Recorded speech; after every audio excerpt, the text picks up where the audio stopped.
Hello, good evening. Thanks for being with us tonight. I'm Blake Burman. This is The Hill on News Nation. So, how about these two questions on a Friday night? Did SEAL Team 6 go into North Korea? The new report now saying that's happened not once but twice. What we're hearing tonight about the bold move. And how about this one? Is the Trump administration going to make a link between pregnant women, Tylenol, and autism? The head of the FDA, Dr. Marty Makary, with us tonight here on The Hill. Also tonight, the mayor of New York, Eric Adams, says he is staying in the race, and as he made that announcement, he called his opponent a snake and a liar. We'll tell you who he was talking about and how President Trump reacted to that just moments ago. But first tonight here on The Hill, I guess you can call this one the summer freeze. A jobs report today raising a whole lot of questions. As it turns out, companies all across this country are now tuning out when it comes to hiring. The Labor Department today reporting only 22,000 jobs were created in August. That is the lowest number for the final full month of the summer since 2010 during the great financial crisis. With it, the unemployment rate ticking up to 4.3%, the highest since October 2021. Now, as we dive into the numbers here, I want to point something out for a second. Remember when things were really tenuous and things weren't shaping up too well back in April? We reported on it then. When the markets started ripping throughout the summer, we reported on it then. And tonight, a much different story. We're reporting on it now. Here's the summer chill when it comes to job creation, or in one case, job reduction. Look at the paltry June number there. It actually, we now know, was a negative 13,000 jobs lost in the month of June. July, 79,000 created. Past month, 22,000. Add it all up, here's a little bit of context for you tonight. Average job creation over the last 3 months, 6 times lower than the first summer of the first Trump term. And as we told you this summer, and I'm going to tell it to you again tonight, right now, essentially, there are 2 different labor markets in this country. If you are in healthcare, private education and health services, a gain of 174,000 jobs the last 3 months. That's the good news, okay? Add everything up, it's a good checkup there for healthcare. But on the other side, look at this, sectors losing jobs. Mining and lodging, construction, manufacturing, information, business, of course, federal government, that's obvious, right? All in the red. Healthcare, job creation. Everyone else, kind of good luck at this point. By the way, those who are currently not in the labor force but want to be in the labor force, that now sits at 6.4 million, growing by more than 720,000 in the past year.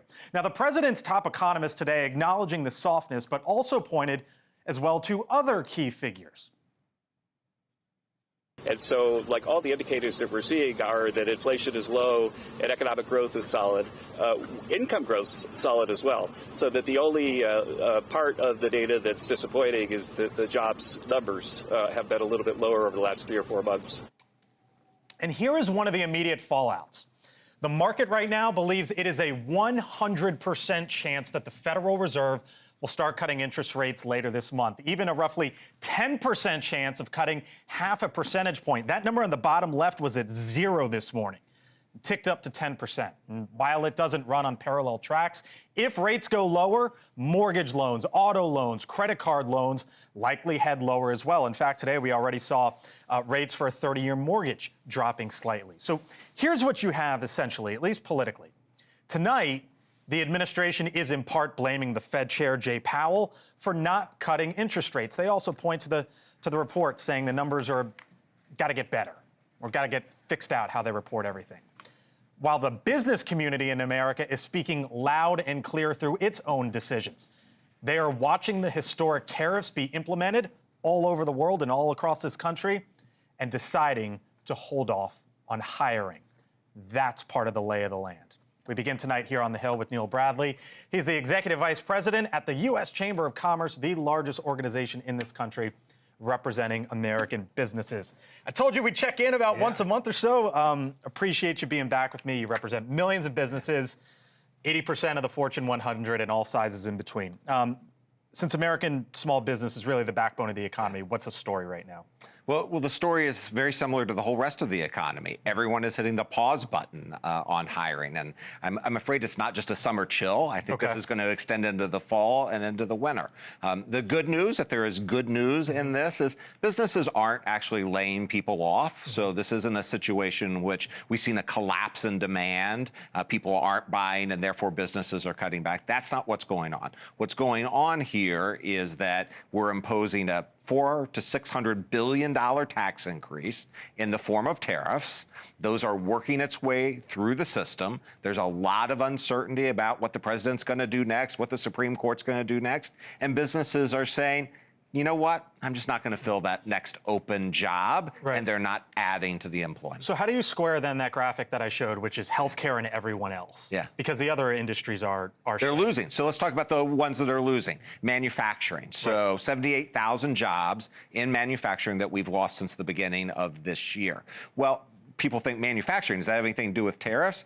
We actually import, of all the things that we import, more than half of it are things, parts that we use to manufacture things here in America. So you got a car, you have a part that comes in that goes into that car in an assembly plant in Michigan or down in Alabama. You're making charcoal grills, there's a part that comes in from Asia. And so manufacturers told us, a Department of Commerce survey, that 53% of them reported that their prices in the last 2 weeks have gone up. What do they do when their costs go up? They have to figure out a way to control other costs, and that means that they're not adding to headcount. When someone leaves the job, they're just not filling it. Average hourly earnings are up, They are. and we could show the chart. It's a little, it goes back to 2022, obviously.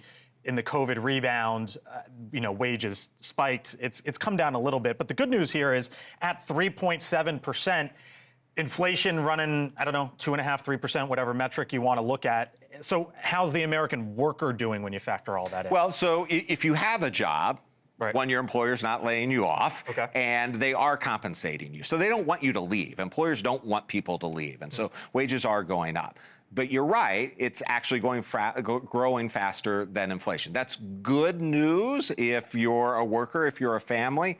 But if that gets too far out there, that becomes inflationary in itself. And so the Federal Reserve has an incredibly tough job going on right now. What they're watching is tariffs that they know are coming in and going to raise prices. They're watching the people who are still employed, seeing their wages go up. That creates more inflationary pressures on prices.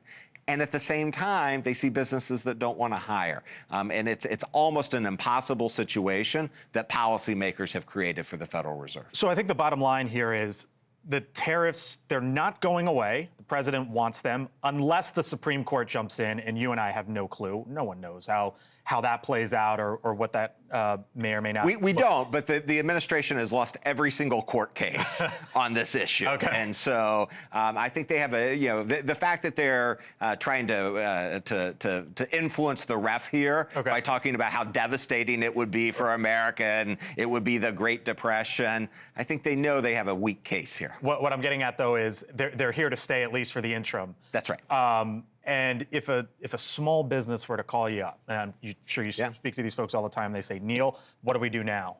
Because you said this sort of freeze you think extends into the fall, into the summer. What would you tell them? Yeah, I would say control your margins as best you can. Your job is to survive as best you can in this period because you want to be an ongoing concern when this tariff situation, when inflation and interest rates resolve itself. Listen, that's good news if you want to keep that business around. It's not great news if we want a growing economy. And so we're not going into a recession. Right? These businesses are not closing up. But here's the problem. We could be growing at 3%. We could be adding 100,000, 200,000 jobs a month. And instead, we're not, because we have these headwinds largely caused by tariffs. That means the businesses can't grow, that their profit margins can't grow, and they can't continue to hire people. And we can be doing better, and we should be doing better if we get the policy right. See you again in about another month or so. Neil Bradley, EVP over at the U.S. Chamber of Commerce. I always turn to Neil because I love the perspective. Thank you, sir. Have a great weekend. Speaking of perspective, Chris Stirewalt, host of the Hill Sunday, senior fellow at the American Enterprise Institute. Happy Friday, brother. Well, I don't know anything. He knows stuff. I don't know. What are you looking over here for? Yeah, back over to him. Stay with him. I got nothing. What's before Trump right now with this? Oh, the problem is people get elected to remedy a problem of the excess in the other party, and then they have their excess of their own, right? Republicans won in 2024 for a lot of reasons, for woke stuff, for trans sports, all kinds of stuff. What's the number one issue? Cost, right? It's the cost. It costs too much to be alive. It costs too much to raise a family. It costs too much to do too many things. The party in power was punished by voters with a 8, 10, 11-point swing coast to coast, and the message was clear: hold costs down. Republicans get in and they say, well, we want to do that, but we also have this other larger project. And what I'm watching happen now reminds me a lot of Joe Biden and the Green New Deal and that kind of stuff. Economists agreed. There's too much pumping. There's too much stuff. You're forcing inflation up because the spend is too big. And Democrats said, yeah, but we got to do it right now. We got to do it right now. Republicans are doing this on tariffs. It's not what the persuadable electorate wants. And if this looks like if this is what the future looks like, obviously Republicans will pay a substantial price for it next year. All right, catch you throughout the show. Chris Stirewalt, thanks, my man. Still to come tonight here on the Hill. Have you seen the story today from the New York Times? It's a report about SEAL Team 6 going into North Korea, not once, but twice. President Trump asked about it today as well. We'll get into that. I'll talk with the former member of SEAL Team 6 here on the Hill. And is Tylenol linked to autism? The nation's top health official, RFK Jr., will reportedly make that announcement. The head of the FDA, Dr. Marty Makary, with me live here on the Hill. I thank you for being with us tonight on this Friday. Back on the other side in 4 minutes.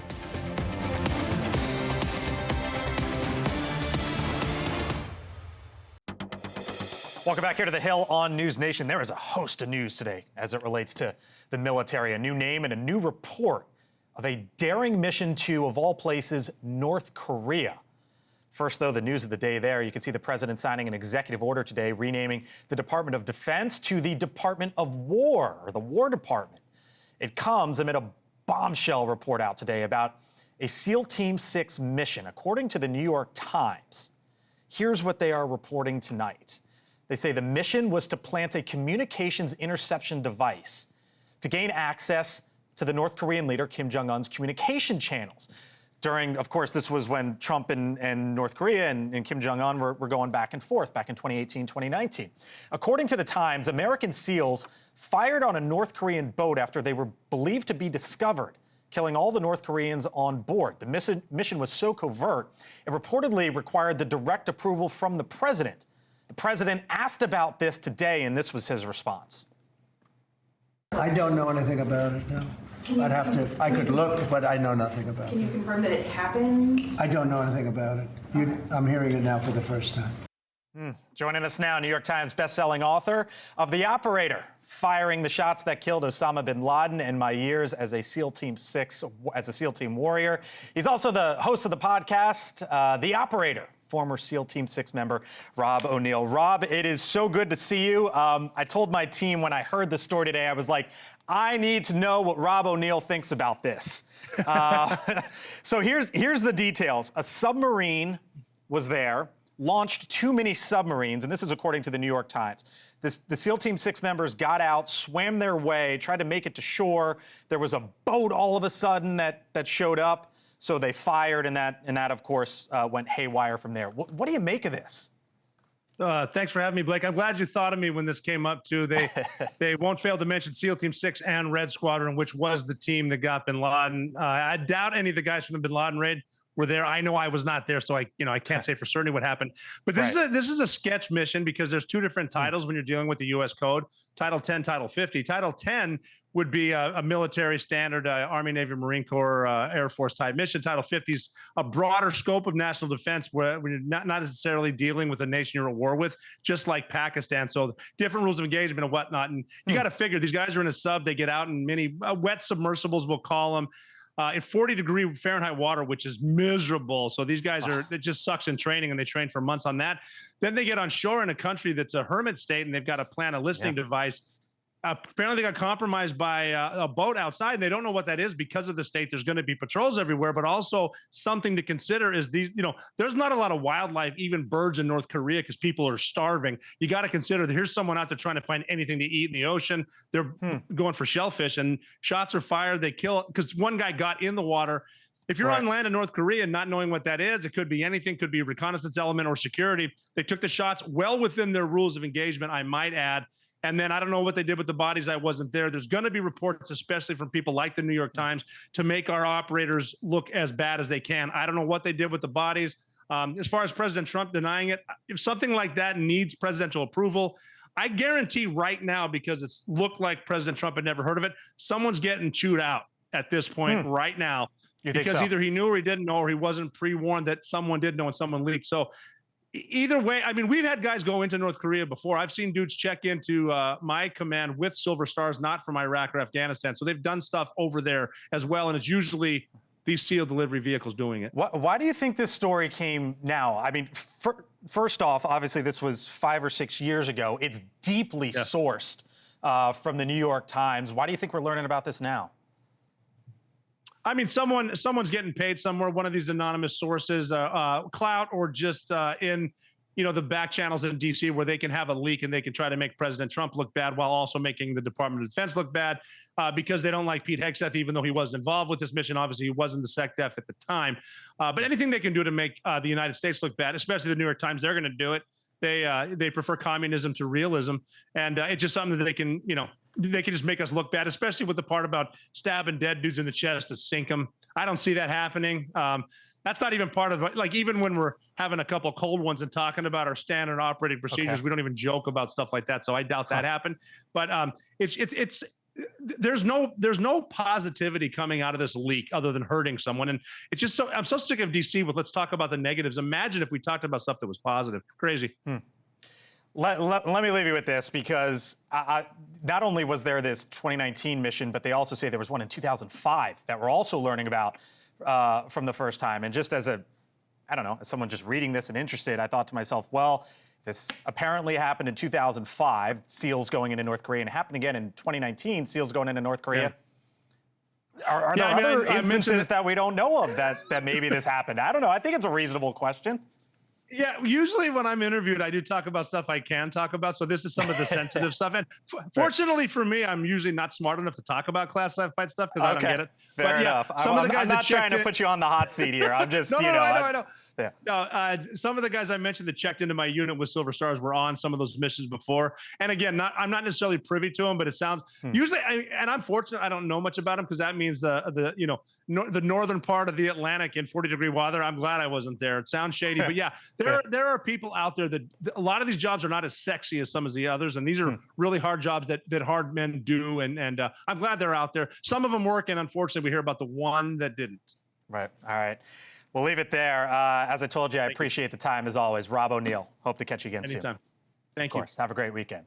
All right. Now, all of this, of course, coming amid a different story, escalating tensions in the Caribbean, including the U.S. deploying fighter jets in Puerto Rico and the U.S. blowing up what the White House says was a Venezuelan boat carrying drugs. 11 people eliminated, as the department would say, in that operation there. And just this afternoon, President Trump changing the name of the Department of Defense to the War Department.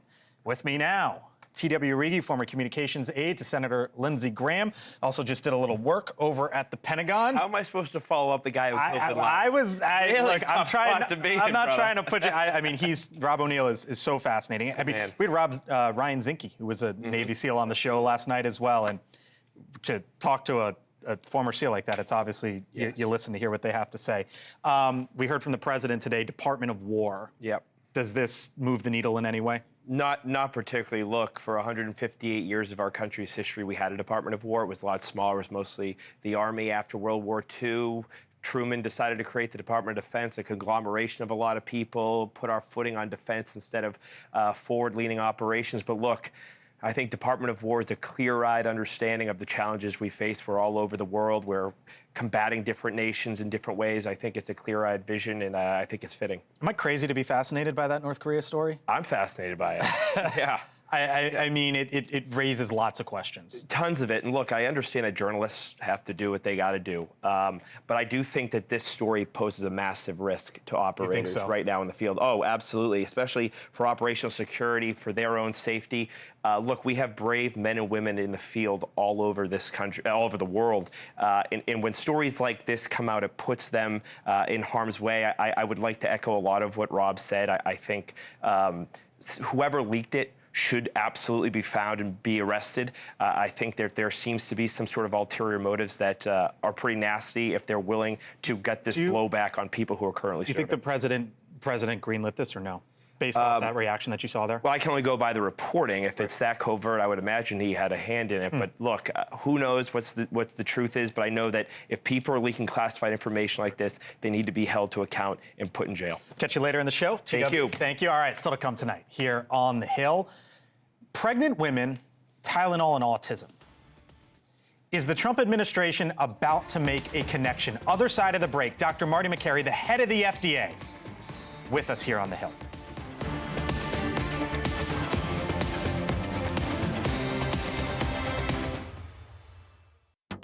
All right, welcome back here to The Hill on News Nation. So is the largest health agency in this country about to make a major recommendation for pregnant women? Tonight, the Wall Street Journal is reporting that Health and Human Services later this month will release a report involving rising autism rates. CDC data shows that autism in children has spiked since the beginning of this century. You can see it here. In 2000, about 1 in every 150 kids had autism. Fast forward to the latest data from 2022, that number is 1 in every 31. According to the Journal, Secretary Robert F. Kennedy Jr. will announce that the use of Tylenol during pregnancy is among the potential causes of autism, while also announcing that the B vitamin known as folate could potentially be used to treat symptoms of autism. Tylenol is one of the top pain pills in this country, as you might know. It's made by a Fortune 500 company called Kenvue, which had over $15 billion in sales last year. Acetaminophen, the primary ingredient, is found in over 600 prescription and over-the-counter medicines. Global market value estimated at over $11 billion. So, how many pregnant women might this impact? Well, to give you an idea, last year more than 3.5 million people were born in this country. A spokesperson over at HHS telling News Nation tonight, quote, "We are using gold standard science to get to the bottom of America's unprecedented rise in autism rates. They say until we release this final report, any claims about its contents are nothing more than speculation," end quote. Now, the report, of course, also comes one day after the secretary had that heated hearing in the Senate on another issue, vaccines. You promised that you would not take away vaccines from anyone who wanted them. That was your promise. No, I didn't. I never promised that I was going to recommend products with which there is no indication. Some of the scenes yesterday, but joining us tonight here on The Hill, you might know him, Dr. Marty Makary. He is the commissioner of the Food and Drug Administration. Thanks for being with us tonight. Good to be with you, We Blake. had you booked to come on in, and then the Wall Street Journal drops this huge story. What can you tell me about that report? Well, the report is not written, so there's nothing really to report because we're still in our discussions. I think the interest in Tylenol by the Wall Street Journal probably stemmed from the Harvard study on Tylenol and autism that came out recently. But our report is not yet written. No one was talking about this issue until Secretary Kennedy and President Trump said this is a national priority. We got to get to the bottom of it. There's a lot of amazing research that we're going through, and I think we're going to have a pretty amazing report later this month. Can you imagine a day in which you would tell pregnant women not to take Tylenol? You know, we are incredibly data-driven. So we're looking at the Harvard study and the other study out of Duke. and we're trying to analyze the magnitude and the weight of that data. But that is not the primary focus of this report. All right, let me ask you, there's been a lot of conversation about vaccines, obviously. We saw the secretary up on the Hill. People all over the country right now thinking about getting flu shots. Thimerosal, it's on the FDA website. It's said to prevent the growth of dangerous microbes. An advisory committee, though, basically said it should be taken out of the flu shot. Are flu shots, should people believe that flu shots are safer this year? Look, I would generally recommend flu shots because influenza kills tens of thousands of people each year typically, and one of the silver linings of the pandemic is people are using a little better hygiene. They're not showing up to work coughing and slobbering on their colleague.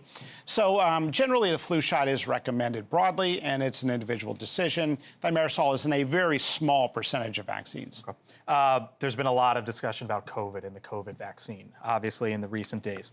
At this point in time, who should get it? So at the FDA, we are regulators. So our job at the FDA is to ensure that the claims made by the pharmaceutical companies are supported by the data that they submit to us. We don't have clinical trial data that's updated for young, healthy Americans. So it's amazing. Secretary Kennedy is trying to talk about the health of the population, the fact that we're the sickest country in the world, the fact that we spend more on healthcare than we do defense. And the members of the Senate there were pressing him on whether or not a young, healthy kid should get a 7th COVID booster. We are not approving COVID vaccines this year. We have not for young, healthy individuals because there's no clinical data to support it. The last data was set was 4 and 5 years ago, and it was very mixed at the time. There was a question, though, of who can access it, right? Walgreens, with the statement yesterday, with the recent FDA approval of the 2025-26 vaccine, Walgreens is prepared to offer the vaccines in the states where we are able to do so. Yeah. And that was sort of the backdrop of that soundbite there that I played with Elizabeth Warren and the secretary. Is there going to be an access issue? First of all, in France, you have to be 80 to get the COVID vaccine and high risk. In the UK, it's 75. People need to understand that our risk stratified approach is just catching up with the rest of the world. So again, the FDA has not approved these vaccines for young, healthy individuals. We're not recommending them for young, healthy individuals. We're saying talk to your doctor. But if your doctor gives you a prescription, you can get it anywhere in the United States that offers vaccines. Now, it's not going to be offered in Starbucks, but the vast majority of places, only a few states will not allow a pharmacy to give a vaccine without a doctor's prescription. In those states, you might need a prescription. Otherwise, it's broadly available. Anyone can get it, to answer your question. We're keeping our promise. If you want it, you can get it.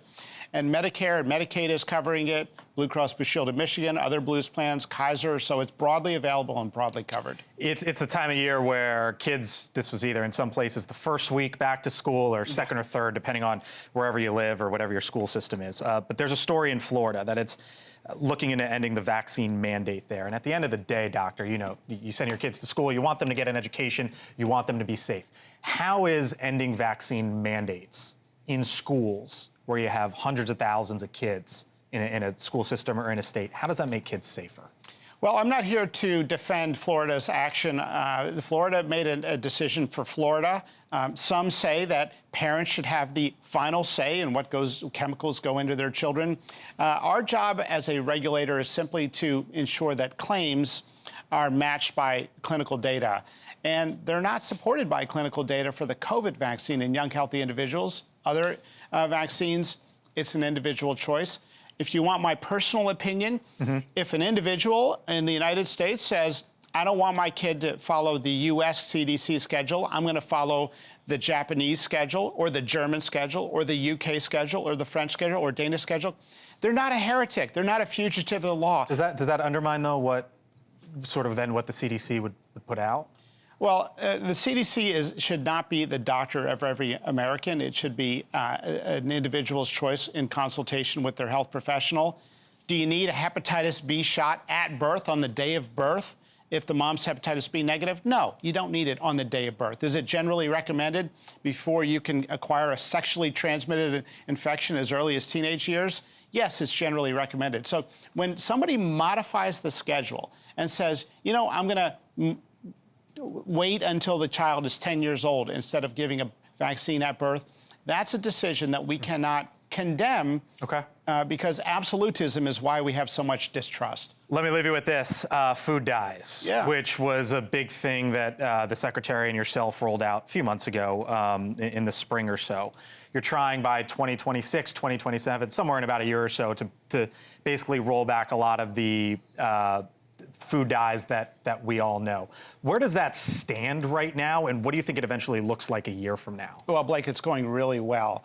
Most of the U.S. food industry is complying with our request. And so you win more bees with honey than fire. We're starting with a simple ask, and then we're pursuing all regulatory tools in the toolbox. We have gotten the giant food makers in the United States to say, yes, we see the writing on the wall. We see the research on how it may be associated with attention deficit disorder. The precautionary principle says, why take the risk? They've already been making 2 versions of their food. There's a Fruit Loops made for Canada and a Fruit Loops made for the United States. The Canadian version does not have the petroleum-based food dyes. And so we're simply asking, can American companies give the safer version of their products for American kids? It's going very well. We've got a website tracking the compliance of companies. Okay. We're going to hold them to it and keep them accountable. Marty Makary is the commissioner over at the FDA. Doctor, thanks for being with us tonight. Blake. Appreciate you coming in the studio. My pleasure. All right, still to come tonight here on The Hill. There was a big announcement. Eric Adams said today, you know what? I've got an announcement on the future of my campaign. You would think he might say, I'm stepping out. Nope. Far from it. And he took some shots as well from the microphone when we return.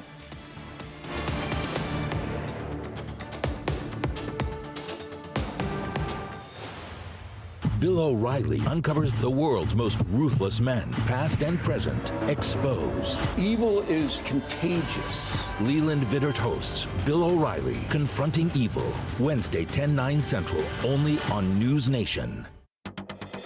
I want to be clear with you. Andrew Cuomo is a snake and a liar. I am in this race, and I'm the only one that can beat Mamdani. Well then, now we know how he feels. A little more than an hour ago, that of course, the New York City Mayor Eric Adams. As you heard there, confirming he's not going anywhere and staying in the race to become the mayor in America's largest city. The last-minute presser, most likely a response to the reporting in the New York Times that Adams might be considering dropping out at the encouragement of the Trump administration, who, as the president, isn't hiding his own intentions. I don't like to see a communist become mayor, I will tell you that. And I don't think you can win unless you have one-on-one, because somehow he's gotten a little bit of a lead. I would like to see 2 people drop out and have it be one-on-one. And I think that's a race that could be won. So earlier today, as the president was in the Oval Office and Eric Adams was making his announcement, reporters asked him about what Adams said. He's free to do what he wants. It would seem to me, and everybody in this room, including you, that the only way you're going to beat the communists, because you have a communist running, which is fine. I'll have to deal with a communist in New York City. Full panel with me now. T.W. Origi, back with us, Vice President, Push Digital Group. Lindsey Granger, co-host of Rising on the Hill. Chris Steyerwalt, host of The Hill Sunday, senior fellow at the American Enterprise Institute. And she is the national political reporter for The Hill. Julia Manchester, happy Friday. We almost made it to the end of the week. Almost. Well, almost. What's going to happen, Blake? We ain't there yet. Do I have some news for you? Oh, dear. It seems like the White House was trying to get Eric Adams to drop out, and he has other plans. Or does he not? I don't know. Who knows? Does Andrew Cuomo stick with whoever's in the lead between him and Adams by the end of September? Who knows? There's a lot of questions. And look, from a practical stance, President Trump doesn't want to see New York go to crap under a socialist/communist. He doesn't want to see businesses leave. He doesn't want crime to go up in his home city. But make no mistake about it, politically, Mamdani winning would be a godsend for Republicans.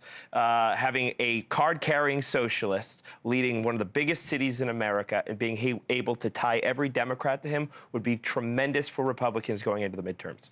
I think most Republicans feel like you feel like this would be just go on and on about this in the midterms, but I think Trump isn't most Republicans, and he's talking to billionaires all over New York that have different interests. Trump owns real estate in New York and has his own personal connections, and he probably doesn't want to see this happen. But at the same time, who says that those people from any of the candidates, whether it's Siwa, whoever he brings on board, are going to go to Cuomo? I mean, the race really in New York is who can distance themselves the most from President Trump, because we know that Democratic New Yorkers don't really love Trump. So I don't know if this is going to be an easy sell, even if he puts him as a diplomat in another country.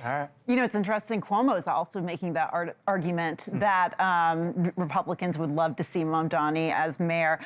Look, I think it's interesting because there's been a few polls that show Cuomo head-to-head with Mamdani winning, but not every poll shows that. And I think a lot of us forget where Andrew Cuomo was 3 years ago and how unpopular he still is in New York. There were obviously the numerous sexual misconduct allegations against him, but also his handling of the pandemic, the nursing home crisis. I mean, that's a pretty big stain on his reputation. I don't think he's a good candidate. I think this is a case of he's our last resort, you know, vote for me because I'm not him. And I don't know if that necessarily works. I think Mamdani, whether you agree with him politically or not, is a better political communicator when it comes to the issues of costs, the economy, than Cuomo is right now. There was a guy named Jim Walden. Do you know him? Name sounds a little familiar. No, you don't know him because he was running for mayor of New York and he was polling at Bupkis, and he dropped out of the race. And you know what effect it had on the race? Didn't have any effect on the race. All of this talk about Eric Adams polling, I have about as much chance to get elected mayor of New York as Eric Adams. He's 5%, 4%. He's below the viability threshold. The number goes down, it doesn't go up.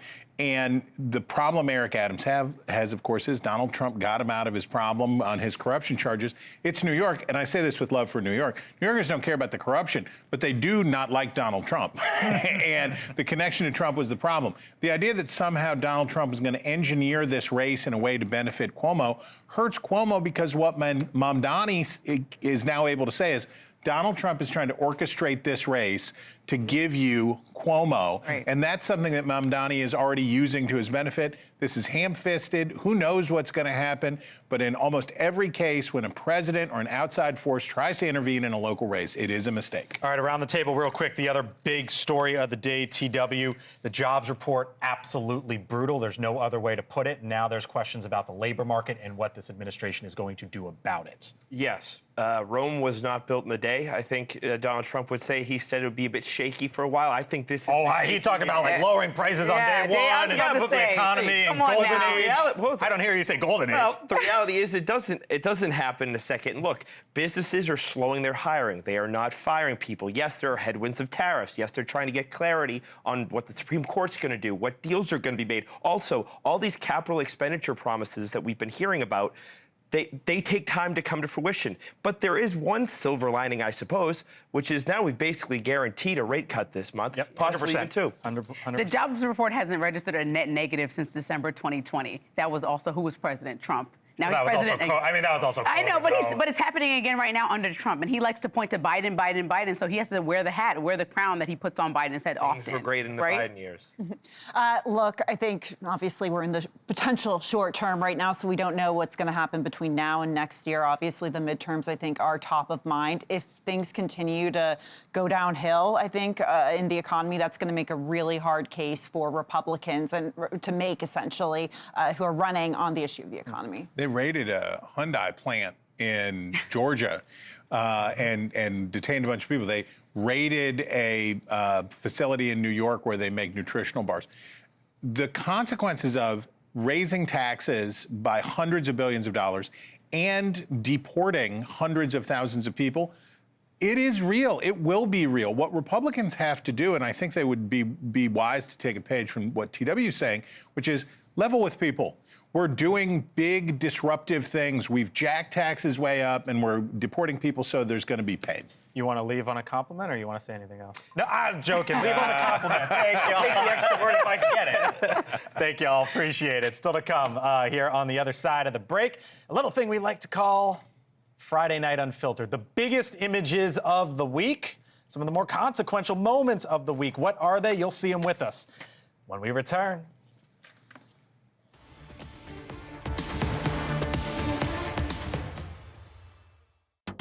All right, Elizabeth Vargas reports coming up in 2 minutes. President Trump hosting members of Congress in the Rose Garden. When that happens, you will watch it live along with Elizabeth. But before we head out, it, of course, is Friday night. Can only mean one thing around these parts. Friday Night Unfiltered, some of the best images of the week. I don't know. We'll see what's coming here.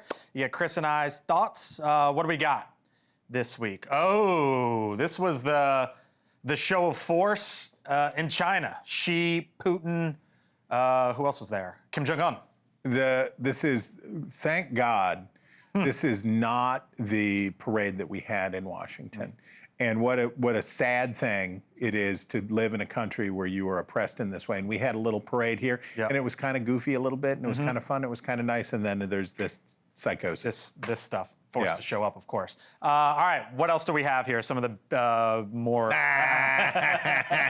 This is the one right here. Well, this is the one. All of a sudden, what do you think Bill Gates thinks now? This was the tech dinner last night. It's the meme of the record scratch, and well, you're probably wondering how I got here. Right.